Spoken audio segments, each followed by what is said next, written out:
Di angkatan kita ya bilang ya, kan nggak ada yang keren ya petani ya.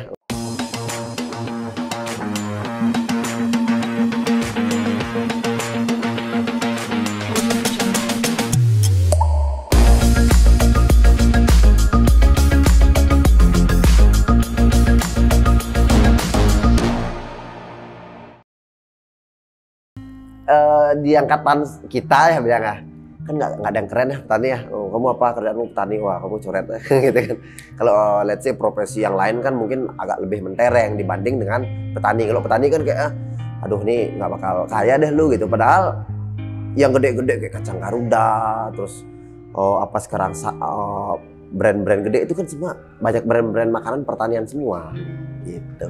Cuman orang-orang awam tuh agak kurang aware sama pertanian. Jadi gimana sih membranding si pertanian ini biar tetap keren? Karena jumlah petani kita itu paling banyak tuh di atas 45 tahun ke atas. Kalau kita nggak ada regenerasi petani, akhirnya apa? Akhirnya ada krisis pangan. Makanya Pak Jokowi kan terus-terusan bilang bahwa ayo dong pangan mulai digalakkan, pertanian mulai digalakkan. Karena itu juga salah satu misi kita sih dibantu Mas.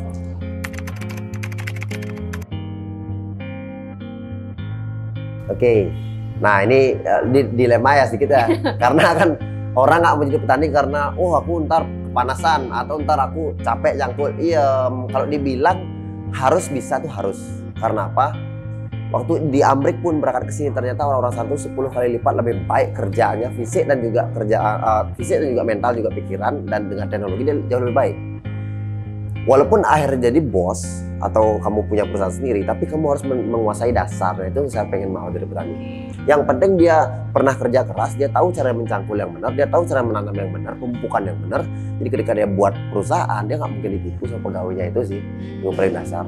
Jadi untuk di awal pasti berat, semua pun pasti berat. Orang ya jual kacang pun berat, sampai jadi kacang Garuda kan contohnya pasti berat. Cuman kalau jadi petani dalam versi kita di modern, jadi nggak cuman petani yang hanya di hulu saja, jadi bisa menguasai hulu sampai hilir gitu sih.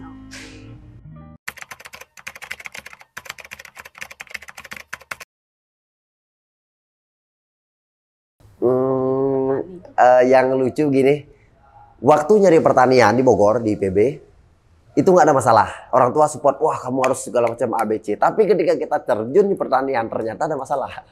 Gimana masalahnya? Kan akhirnya maksudnya nggak konsisten gitu loh juga. Karena gini, ya orang tua pasti selalu ingin yang terbaik untuk anaknya. Tapi kan kadang kasihan ketika kita memulai dengan kayak meres lemon 10 kilo, terus bawa keliling-keliling, kan kayak ini kamu bakal hidup nggak sih dengan ini? Kebetulan orang tua itu nggak ada basic bisnis. Akhirnya kan ya kamu boleh deh bisnis, tapi kamu sambil daftar PNS, daftar kerja di mana. Tapi kamu Sabtu Minggu kata bisnis. Sampai waktu itu saya ikut tes, tapi saya jawab A semua. Mohon maaf ini saya jawab A semua, jadi biar nggak lolos gitu loh. Karena masih pengen sampai 2021 awal itu baru terpikir orang tua bahwa oke deh, sekarang kamu sudah boleh fokus di usaha. Ketika udah menunjukkan itu baru orang tua akhirnya setuju.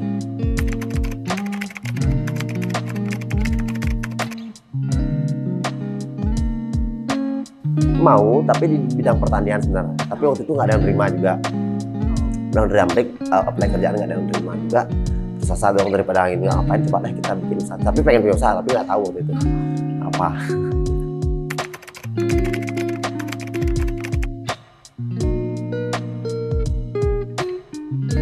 Awalnya pasti ya karena yang namanya orang milenial lah kan pengen kaya semua ya, pasti ujungnya buat duit gitu awalnya kita duit.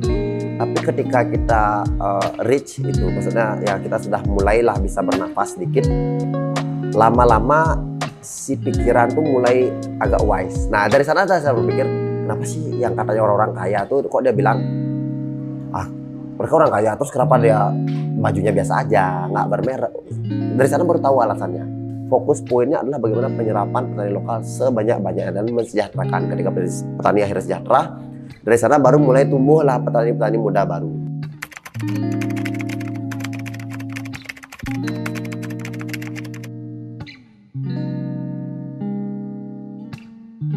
Kalau mitra tani Bali Food mungkin ada 10-15 orang.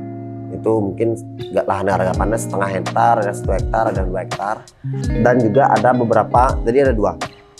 Ada mitra tani yang dari nol, dalam artian dia belum jadi petani, belum pernah jadi petani tapi dia nanam. Ada yang memang petani yang join ke kita. Nah itu mungkin ada 20 sampai 25 orang lah, itu tersebar dari Jawa dan Bali.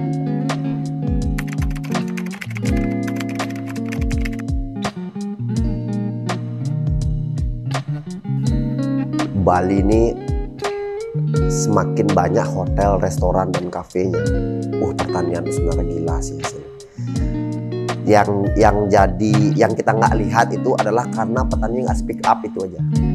Jarang ada petani yang pamer pajero, kayak jarang. Mungkin karena mereka di desa segala macam ya, mereka nggak suka flexing. Tapi kalau dari petani-petani, teman-teman petani saya itu sekali kirim jeruk aja, satu truk itu harga jeruk aja 130 juta. Satu minggu tuh kirim 4 sampai 5 kali. Dah miliaran muter seminggu loh. Rumah biasa aja tapi bisa ngopi di tempat kopi shop paling mahal pun mereka santai bayarnya. Cuman stylenya mereka nggak sekeren yang di kota, itu aja bedanya. Karena mungkin di desa ya mungkin stylenya nggak keren, tapi putaran mereka udah pernah lihat loh miliaran. Karena kan ya memang untungnya tipis, tapi kan untuk putaran segitu kan lumayan banget gitu. Kirim jeruk dan segala macam, potensinya besar banget. Teman-teman, saya rasa semakin seiring dengan pertambahan penduduk, petani pasti dibutuhkan. Dan juga kita selain, walaupun ada sehebat apapun orang bisa terbang ke bulan, kemana, ujung-ujungnya tetap makan kok. Jadi ketika ada pertambahan penduduk pasti petani sangat dibutuhkan. Apalagi kita bilang negara agraris, masih luas potensi pertaniannya, dan juga orang-orang sudah mulai sedikit jadi petani, jadi peluangnya pasti makin besar.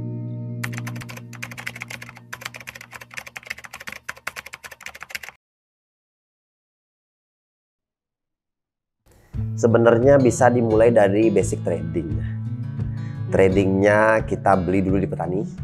Ya kan yang namanya bantu petani ya, karena kita nggak bisa langsung ujuk-ujuk sewa lahan. Karena ketika kita sewa lahan, biayanya berapa, nggak tahu gagal panennya seperti apa. Kita biarkan lalu petani yang sudah bisa mengolah hasil kita beli.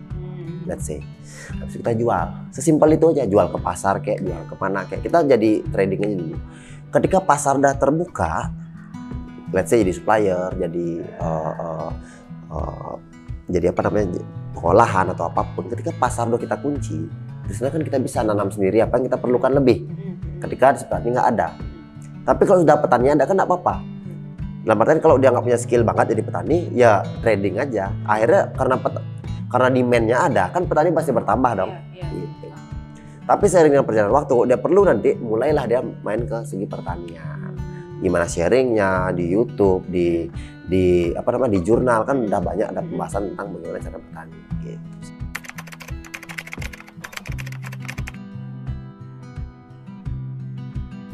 Lebih penting beraninya. Ya berani macam-macam ya, berani sama orang tua, dalam arti kan berani sama tetangga. Ya kan kadang memang panas kan, telinga dengar wah jadi apa deh sekarang cuma jualan sayur gitu loh. Padahal jualan sayur tuh yang di pasar-pasar tuh ngeri loh orang-orang semua sebenarnya. Saya udah lihat tuh kayak luar biasa, tapi ya teman-teman tetap humble. Ya gimana sih caranya kita harus berani ya itu memulai itu ya, seperti orang-orang entrepreneur bilang semua, kalau kita nggak mulai, kalau banyak komplainnya kurang ini nggak bakal mulai. Tapi kalau udah mulai semua kan tetap belajar. Saya pun sampai sekarang tetap belajar juga.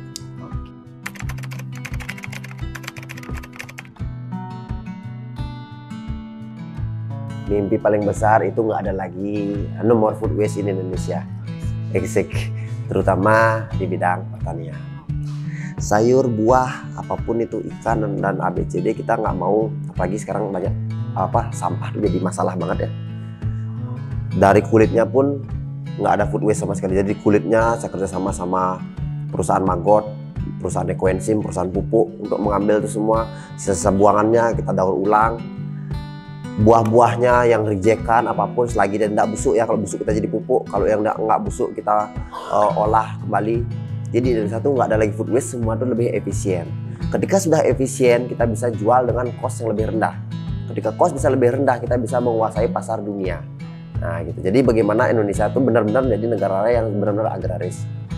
Bukan hanya dicap agraris tapi hasil pertanian nggak ada, tapi benar-benar agraris seperti itu.